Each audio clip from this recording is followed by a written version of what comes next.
Film dimulai dengan memperlihatkan seorang anak kecil bernama Diko yang sedang bermain bola di sebuah gang bersama teman-temannya.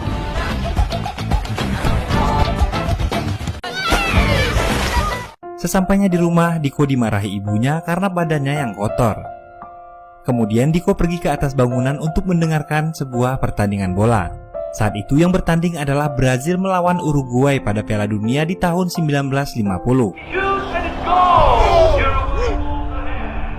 Dan Brazil kalah pada saat itu. Semua orang yang ada di sana terlihat terdiam dengan wajah sedih, termasuk ayahnya Diko, karena ayahnya adalah orang yang sangat fanatik sekali dengan permainan bola. Diko yang melihat hal itu menghampiri ayahnya kemudian berkata, "I win a World Cup for Brazil, Pai. I promise."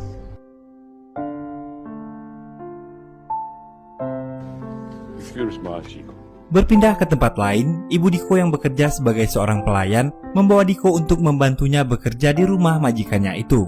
Di sana ibunya bercerita awal pertemuannya dengan ayahnya dan mengatakan dulu ayahnya Diko adalah seorang pemain bola profesional di zamannya.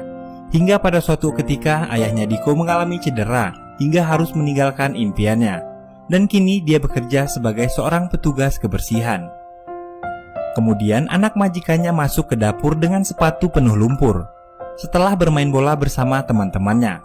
Lalu Diko berkata dia akan menjadi Pele. Namun Diko saat itu salah mengatakan nama pemain bola yang dia maksud. Pemain bola yang dia maksud adalah Bile, seorang kiper klub Pasco. Dari sanalah awal nama Pele. Karena hal itu anak majikan ibunya memanggil dia dengan nama Pele. Suatu saat Diko mengajak teman-temannya untuk ikut turnamen sepak bola. Dalam pertandingan ini tim Diko selalu menang, akan tetapi tak ada satupun orang yang memperhatikan mereka. Orang-orang lebih suka menonton anak-anak orang kaya itu bermain. Anak-anak itu kemudian mentertawakan mereka karena Diko dan teman-temannya bermain bola tidak menggunakan sepatu. Diko dan teman-temannya ingin memiliki sepatu. Karena tak punya uang, mereka akhirnya mencuri kacang dan menjualnya di pasar. Tiba-tiba Jose lewat dan memanggil Diko dengan panggilan Pele. Diko yang kesal akhirnya berkelahi dengannya.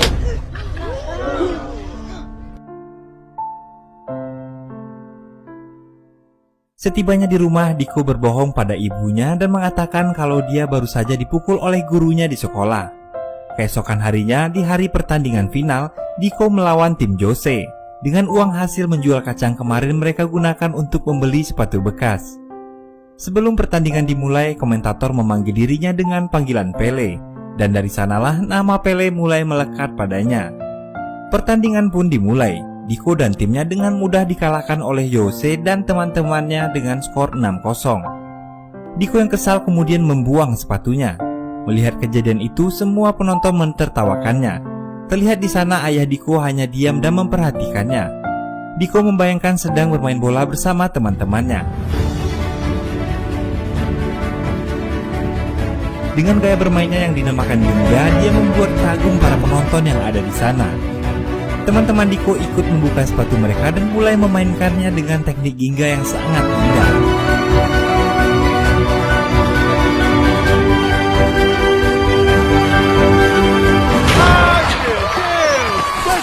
Hingga di akhir pertandingan mereka harus kalah 5-6. Namun hal yang tak terduga pun terjadi. Orang-orang yang tadi mentertawakannya kagum dengan aksi Diko dan bersorak memanggil Diko dengan nama Pele. Masalah muncul setelah pertandingan. Ketika pemilik kacang datang, mereka kemudian berlari menuju hutan. Diko dan Diego bersembunyi di dalam lubang. Akan tetapi karena hujan yang sangat deras, lubang tempat mereka bersembunyi tertimpa tanah longsor. Diko yang sempat keluar lubang berhasil selamat. Akan tetapi Diego tak sempat keluar dari sana. Hingga akhirnya Diego pun tewas tertimbun tanah. Di rumah, Diko terlihat terpukul dengan kejadian itu dan berkata semua itu mungkin karena salahnya. Sejak saat itu dia berjanji pada ibunya akan menjadi anak yang baik. Di malam itu juga ayah Diego memberikan kartu nama De Brito. Dia adalah seorang pencari bakat sepak bola. Namun Caleste menyimpan kartu nama itu dan meminta Didinho untuk membawa Diko ikut bekerja bersamanya. Keesokan harinya, Diko pergi bersama ayahnya bekerja di sebuah rumah sakit sebagai petugas kebersihan. Suatu hari, ayah Diko mengambil mangga yang sudah matang lalu memperlihatkan teknik gingganya pada Diko.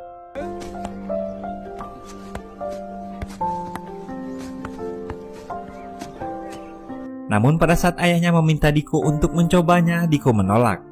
Diko masih trauma karena kematian temannya dan tak mau melakukan apa-apa. Bahkan ketika pulang, Diko hanya diam saja melihat teman-temannya sedang asik bermain bola. Setiap selesai makan siang, ayahnya selalu melakukan juggling menggunakan sebuah mangga dan memasukkan bola ke tong sampah, akan tetapi selalu gagal. Hingga tiba-tiba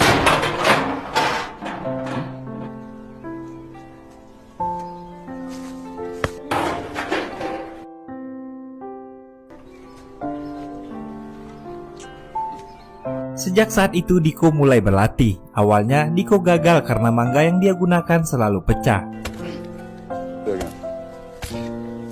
Namun dia selalu mencoba hingga berhasil mengendalikan agar mangga itu tidak rusak.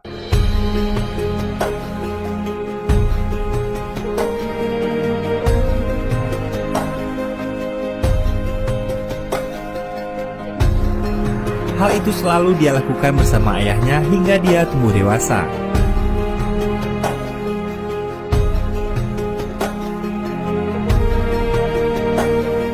Dan pada suatu hari, saat ibunya melihat Diko berlatih, Kaleste yang terharu melihat itu kemudian menghubungi De Brito. Sesampainya di rumah, De Brito telah menunggu Diko di sana. De Brito mengajaknya untuk mencoba ikut bermain sepak bola di klub De Santos. Mendengar hal itu, Diko sangat senang dan memeluk ibunya. Singkat cerita, Diko akhirnya pergi meninggalkan ayah dan ibunya untuk bergabung di klub De Santos. Pada saat latihan, Diko dihina pelatihnya karena bermain menggunakan teknik ginga. Dan tibalah waktunya pengumuman pemain yang akan bermain di klub De Santos. Diko masuk dalam daftar pemain termuda.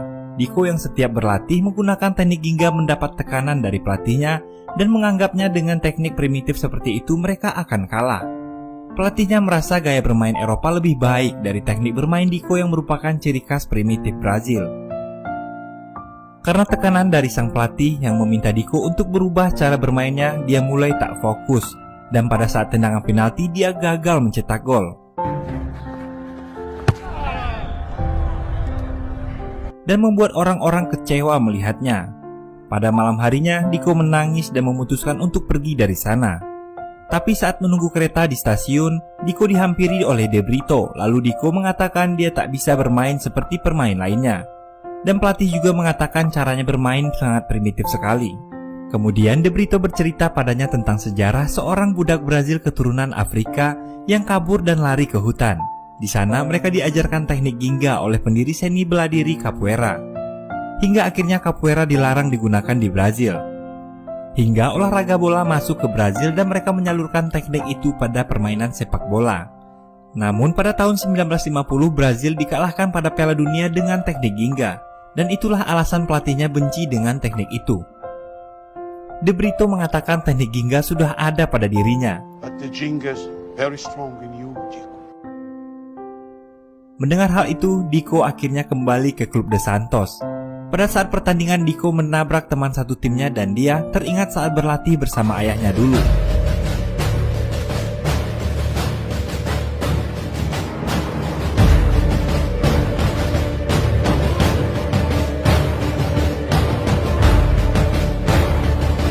Kemudian dia melakukan teknik ginga dan mencetak gol yang membuat pelatih dan yang lainnya terkejut dengan gaya bermainnya.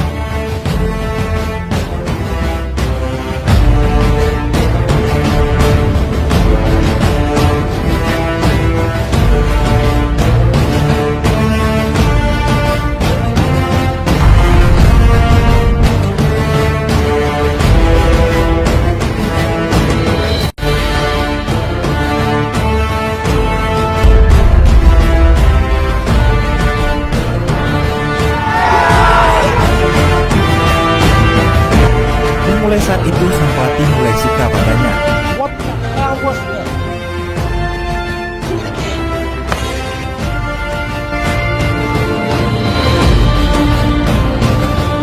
Dia pun dengan mudah mencetak gol dengan teknik-teknik yang belum pernah dilihat orang-orang sebelumnya.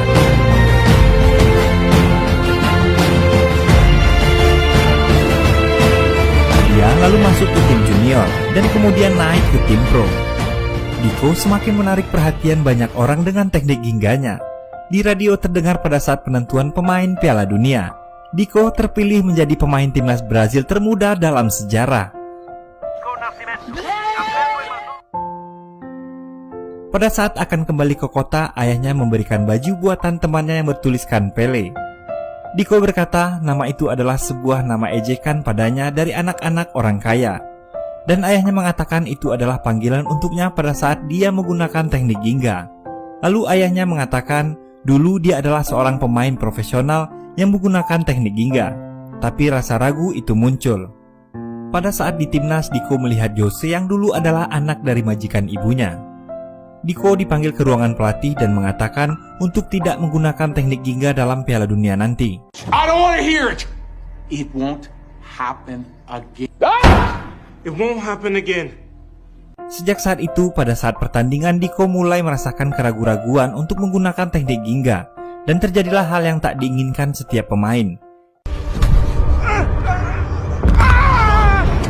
Diko mengalami cedera pada lututnya dan dokter menyarankannya untuk beristirahat musim ini. Namun pelatihnya meminta dokter untuk mengobati Diko secepatnya. Keesokan harinya mereka berangkat menuju Swedia untuk babak penyisihan. Diko terus dirawat dengan perhatian khusus. Saat babak penyisihan grup, 3 pemain Brazil mengalami cedera termasuk Jose. Diko yang masih cedera lalu diminta menggantikan Jose bermain.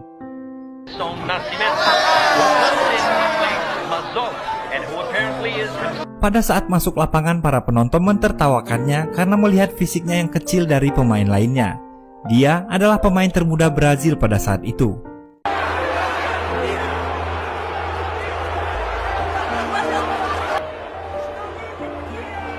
Diko terus mendapat tekanan dari lawan.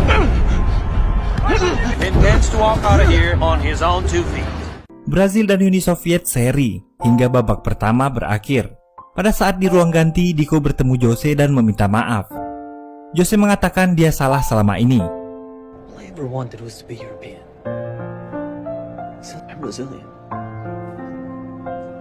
Dan dia memuji cara bermain Diko yang indah pada saat mereka bermain di Bauru. Babak kedua dimulai. Jose yang berada di kursi cadangan meyakinkan Diko untuk menggunakan teknik gingganya.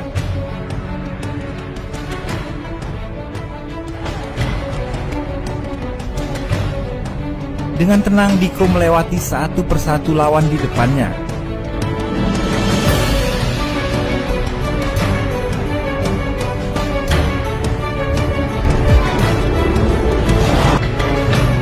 Diko terus melakukan aksinya hingga membawa timnas Brazil ke final dan menjadi perhatian media dunia.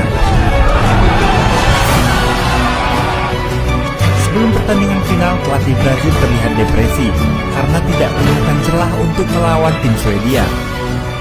Pada saat konferensi pers, pelatih Swedia yang menjadi lawan tim Brazil di final menghina pemain Brazil yang dia anggap cacat. Winger Garrincha, born with a deformed spine and one leg short. Jaume Santos, fullback, he mangled. Hal itu diberitakan oleh media dunia. Ayah Diko juga mendengar berita itu. Di telepon, ayah Diko mengatakan ini adalah saatnya untuk Pele dan Ginga. Di hotel, para pemain kehilangan kepercayaan dirinya. Diko menghampiri dan memberikan mereka bola.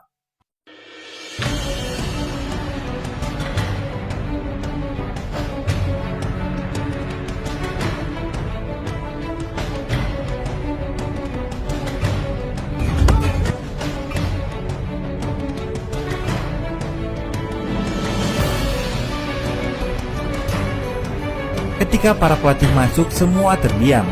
Hal yang tak diduga pun terjadi. Setelah melihat mereka bermain di hotel, pelatih memberi kebebasan pada mereka untuk bermain menggunakan ginga. Dia ingin dunia melihat Brazil. Hari pertandingan final pun tiba. Terdengar Pele mulai dibicarakan di beberapa media. Pertandingan pun dimulai. Di awal pertandingan mereka kebobolan dan membuat para penggemarnya terdiam.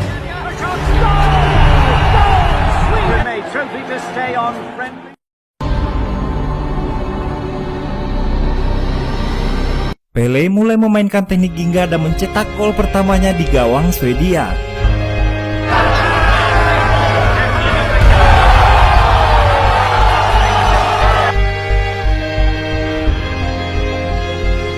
Permainan kembali dilanjutkan.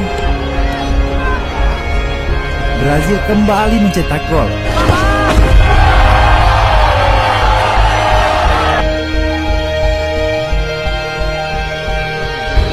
Permainan gingga Brazil semakin tak terbendung. Serangan demi serangan terus menghasilkan gol, hingga para pemain Swedia tak bisa menahan permainan mereka.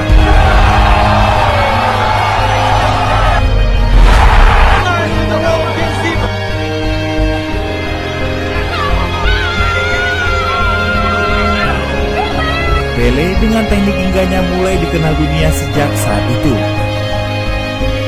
Dan Brazil pun berhasil menjadi juara dunia berkat kemenangannya atas Swedia dengan skor telak 5-2.